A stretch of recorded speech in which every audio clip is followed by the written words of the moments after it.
ये तो आप खुद भी समझदार हैं, इस बात को समझने वाले हैं कि अगर आप एक गाड़ी के अंदर इंजन डालते हैं, जैसे अभी इसके गाड़ी में मैंने इंजन स्वैप किया है, तो इसको चलाना होता है ज़रा, क्योंकि ये इंजन यूज़ होते हैं, इसके एक एक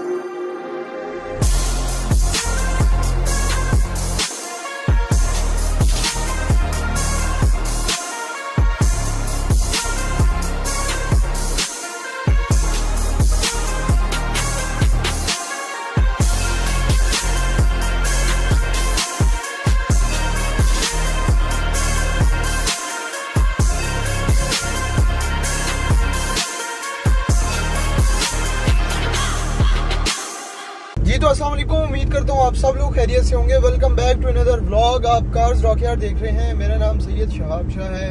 आज फ्राइडे का दिन है, ऑफ है, तो मैंने सोचा चले आप लोगों से थोड़ी बहुत बातचीत करते हैं। एक मेरे पास इस वक्त अल्टो ही है जिसको हमने कन्वर्ट किया था, और ये मेरे पास आई थी। कुछ इसमें छोटे मोटे इश्यूज़ हैं तो वो रिजॉल्व करने, तो मैंने सोचा चले इसको निकालते हैं बाहर और देखते हैं इसको कि क्या सूरत हाल है।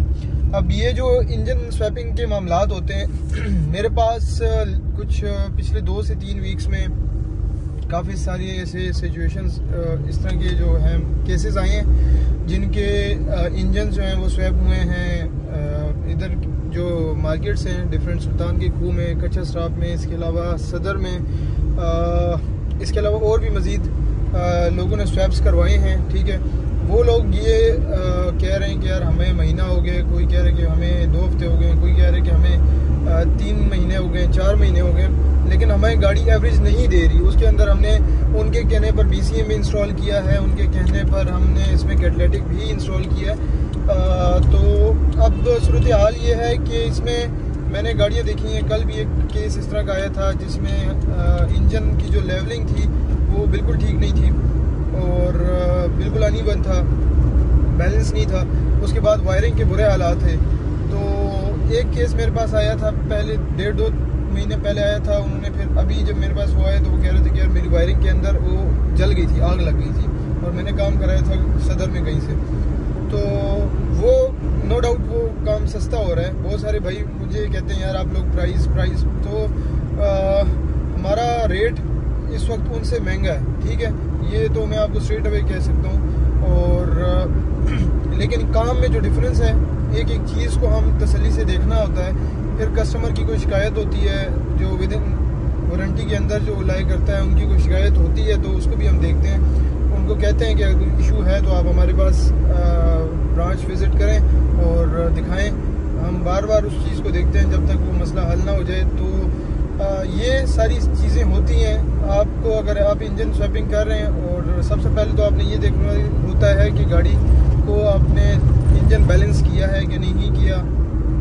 जान छुड़ाना अलग चीज़ होता है। बहुत सारे भाई मेरे पास इधर आते हैं, वो कहते हैं यार आप तो 7 दिन ले रहे हैं। जब मुझसे पूछते हैं टाइम का, आप 7 दिन क्यों ले रहे हैं? वो वहाँ पर तो फलानी जगह पर इतने पैसों में हो रहा है और 1 दिन या 2 दिन वो ले रहे हैं। वो कह रहे हैं कि जी 1 दिन सुबह गाड़ी हमारे पास छोड़ जाएँ तो शाम को ले जाएँ या अगले दिन ले जाएँ।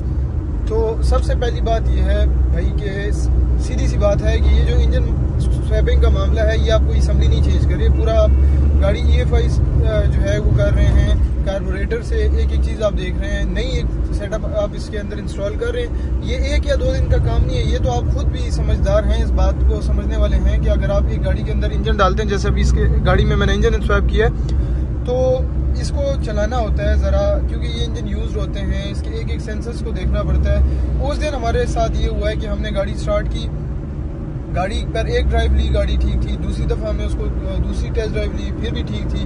तीसरी में उसने हमें इशू ये किया कि गाड़ी मिसिंग कर रही थी, बंद हो रही थी। हमने उसको कंप्यूटर लगाया, हमने बहुत सारी चीज़ें देखी। एंड में हमें अंदाज़ा लगा कि भाई VTEC सेंसर जो है वो शॉर्ट है। मीन्स कि वो वर्किंग तो कर रहा था लेकिन वो ठीक से वर्क नहीं कर रहा था। और ये सारी चीज़ें होती हैं। हम इसी वजह से एक प्रोजेक्ट पर इतना टाइम लेते हैं और उसको डीपली उसके अंदर जाते हैं ताकि जितने भी इश्यूज़ हैं उनको ओवरकम कर सकें। और एक प्रोजेक्ट को कामयाब करना ये बहुत मुश्किल काम है, ये इजी टास्क नहीं है।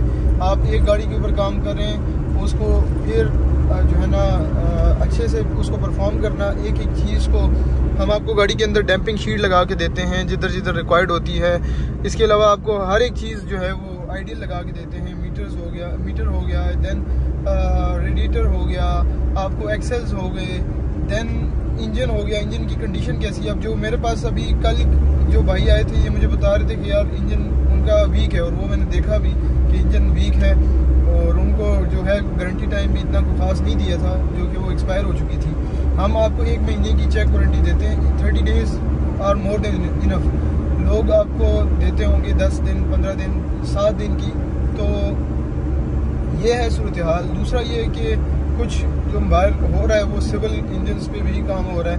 तो ये सारी सूरत हाल है जिनसे आप अब बहुत सारे भाई ऐसे हैं जो आते हैं, अब वो काम उधर से करवा लेते हैं, फिर वो मेरे पास लेके आते हैं, यार काश मैं आपके पास पहले आ जाता, हम पहले आ जाते आपके पास, हमें किसी ने बताया नहीं या हमें किसी ने गाइड नहीं किया।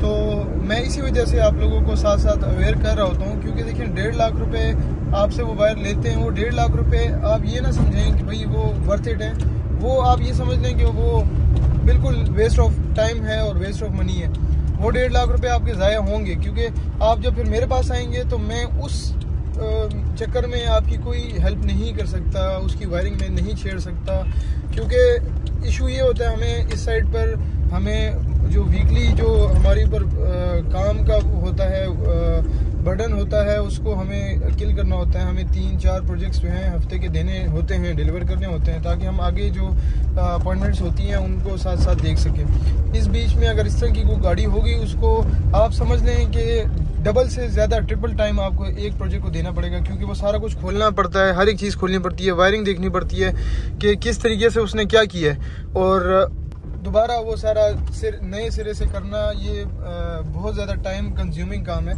तो इसी वजह से मैं उस चीज़ को फिर मैं साइड पे कर देता हूँ उनको। इसमें यह है, इश्यूज़ हैं कि ये एक चीज़ नहीं होती। फॉर एग्जांपल अब देखें, आपने इंजन स्वैप किया, उसके अंदर सिर्फ एक इशू है कि जो है ना वाइब्रेशन का मसला है या कुछ इस तरह के, तो वो चले, वो सॉर्ट आउट हो सकता है। लेकिन ये होता है कि एक प्रोजेक्ट जो सिरे से ही ठीक नहीं हुआ, तो आप उसकी क्या क्या चीज़ ठीक करेंगे। वो तो इस तरह है कि जो टाइम मैं फ़र्ज़ करें कि 7 दिन लगा रहा हूँ एक प्रोजेक्ट के ऊपर, तो उस पर कम से कम मुझे 15 से 20 दिन देने पड़ेंगे, और वो बहुत मुश्किल हो जाता है। तो इस वजह से हम कोशिश यही करते हैं कि यार जो हमें प्रोजेक्ट्स आते हैं हम उनके ऊपर ज़्यादा फोकस करें, और इस तरह के जो प्रोजेक्ट्स जो बाहर होते हैं उनको हाथ डालना वो बहुत मुश्किल काम है। उसमें उसकी वायरिंग्स देखना, उसका सारा कुछ ज़ीरो से उसको लेके चलना, ये इजी नहीं होता है। जितना दिखता है आसान उतना होता नहीं है। दूसरा, जो भी भाई आपको कहते हैं यार ये 1 या 2 दिन में हो जाएगा, ऐसी बात नहीं है। ये जितना लग रहा होता है आसान, ये इतना आसान नहीं है। आपको एक एक चीज़ को जो है ना वो देखना पड़ता है, जज करना पड़ता है, उसको इंस्पेक्ट करना पड़ता है। तो ये सारी सूरत हाल है। ये अभी पिछले दिनों से कुछ ये चीज़ काफ़ी ज़्यादा बढ़ गई है, काफ़ी केसेस ज़्यादा आ रहे हैं। तो मैंने सोचा चलें आप लोगों से इसके बारे में वीडियो शेयर की जाए और आप लोगों को बताया जाए कि आखिर ये इशू कहाँ से आ रहा है। सबसे मेन चीज़ जो होती है इन स्वैपिंग के मामलात के अंदर, वो आपकी गाड़ी की जो वायरिंग है वो होती है। ठीक है, आप बेशक इंजन को अच्छे से प्लेस कर दें, एक्सेल्स को कर दें, आप इसके अंदर कैटलिटिक लगा दें। BCM, बहुत सारे आजकल वो लोग आए हुए हैं जो कह रहे हैं कि यार BCM से आपको एवरेज मिलती है। BCM दरअसल BCM जो है बॉडी कंट्रोल मॉड्यूल है, उसका आपकी एवरेज के साथ कोई ताल्लुक नहीं है। उसका फीचर्स जो हैं वो आप खुद गूगल कर सकते हैं। जो भी चीज़ होती है आप उसको गूगल करें, उसको सर्च करें।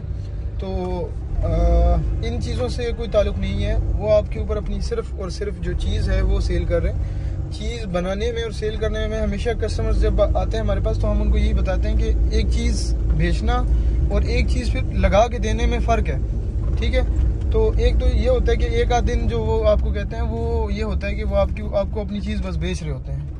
हमारा ये है कि हम आपको एक चीज़ प्रॉपर, हमारा काम ये है कि हम आपको एक चीज़ फंक्शनल करके देंगे। ठीक है, हमारी जो कंपनी है वो इस चीज़ के लिए है, वो कन्वर्जन के काम कर रही है। तो कोई ये नहीं है कि हम आपकी गाड़ी को रोड के ऊपर या दुकान के बाहर काम करके दे रहे हैं, या जो है इंजन आप किसी और से परचेज कर रहे हैं, वो बंदा आपको कहीं और से लगा के दिलवा रहा है। ठीक है, किसी नॉर्मल मैकेनिक से लगवा के दे रहा है। ये सारे इस वजह से ये प्रॉब्लम्स आते हैं कि जिस बंदे का काम है right man for the right job, वो चीज़ नहीं होती। और इसी तरह हमारे प्रोजेक्ट के बारे में जो भी जिन्होंने हमसे काम करवाया उनको पता होगा कि यार हमारी कंपनी के अंदर हर बंदे का एक अलग रोल है। वो बंदा उस काम के लिए क्वालिफाइड है, वो उसके लिए एक्सपीरियंस्ड है। तो अगर आप किसी और का काम किसी और से करवाएंगे तो फिर ये इस तरह की प्रॉब्लम्स आते रहेंगे। बहरहाल तो उम्मीद करता हूँ आप लोगों को हमारे व्लॉग्स पसंद आ रहे होंगे, हमारा काम पसंद आ रहा होगा।